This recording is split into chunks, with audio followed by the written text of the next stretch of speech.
हमने सुना कि हमें किसी भी सिचुएशन के लिए तैयार रहना चाहिए और उसका डट कर सामना करना चाहिए। लेकिन ये कब हो सकता है? सोच कर देखिए। क्या ये तब संभव है जब आप सारी ज़िंदगी खुद को दूसरों के लिए डिवोट कर देते हैं? हमें हमेशा लगता है और सिखाया भी जाता है कि हमेशा दूसरों की मदद करो, परोपकार करो, हेल्पफुल नेचर रखो, और ये सब सही भी है। आखिर एक अच्छा इंसान वही है जो दूसरों के काम आए।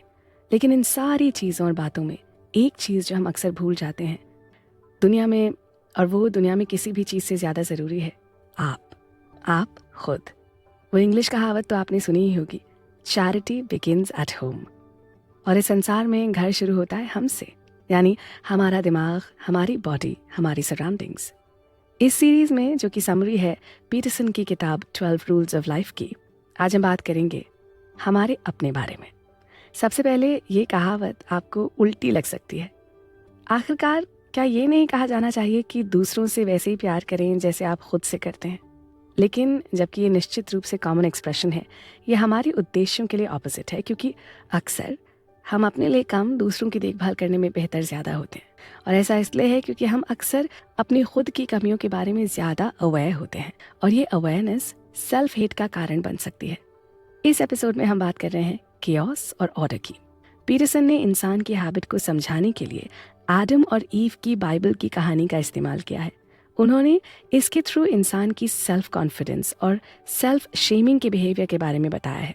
उन्होंने बताया कि जब लोग दूसरों की हेल्प करने का ऑप्शन चुनते हैं तो उनकी एक सेल्फलेस डिज़ायर होती है, जो कि अक्सर सोसाइटी के एक्सपेक्टेड नॉर्म्स से बहुत ज़्यादा होती है। पीटरसन इसे सेल्फ डिस्ट्रक्शन की एपेटाइट के एक्शन के साथ जोड़ते हैं। कुछ लोग हमेशा जितना चबा सकते हैं उससे अधिक काट रहे हैं, और ऐसे लोग खुद को अननेसेसरी और एक्सेसिव बर्डन के साथ वे डाउन कर रहे हैं। लेकिन जब हम बात करते हैं सेल्फ डिस्ट्रक्शन की या सेल्फ डाउट की, तो ज़रूरी है कि हम उसके कारणों के बारे में भी जानें। जैसा कि हम उन सभी कारणों पर ध्यान फोकस करते हैं जिनसे हम खुद को इन्फीरियर मानते हैं, हम कन्विंस हो जाते हैं कि हम सेल्फ केयर, काइंडनेस या पॉजिटिविटी के लायक नहीं हैं। इस वजह से हम अपनी सारी पॉजिटिव एनर्जी उन लोगों पर केंद्रित करते हैं जिन्हें हम प्यार करते हैं, विशेष रूप से हमारे साथी और पालतू जानवर, और ख़ुद को वही काइंडनेस देने से निगलेक्टेड रखते हैं। एग्जाम्पल के तौर पर लोग अपने कुत्तों को बचाने के लिए गोलियां देंगे, लेकिन जब अपने लिए करना हो तो मना कर देंगे। आपको अपने भविष्य पर विचार करने और सोचने की ज़रूरत है। अगर मैं अपनी देखभाल ठीक से कर रहा होता तो मेरा जीवन कैसा दिखता? कौन सा करियर मुझे चुनौती देगा और मुझे प्रोडक्टिव और हेल्पफुल बना देगा?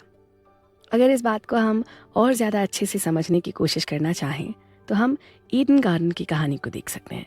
ईडन गार्डन की कहानी से पता चलता है कि हम सभी ओरिजिनल सिन यानी पाप से प्रभावित हैं, लेकिन आपके पास एक ऑप्शन है।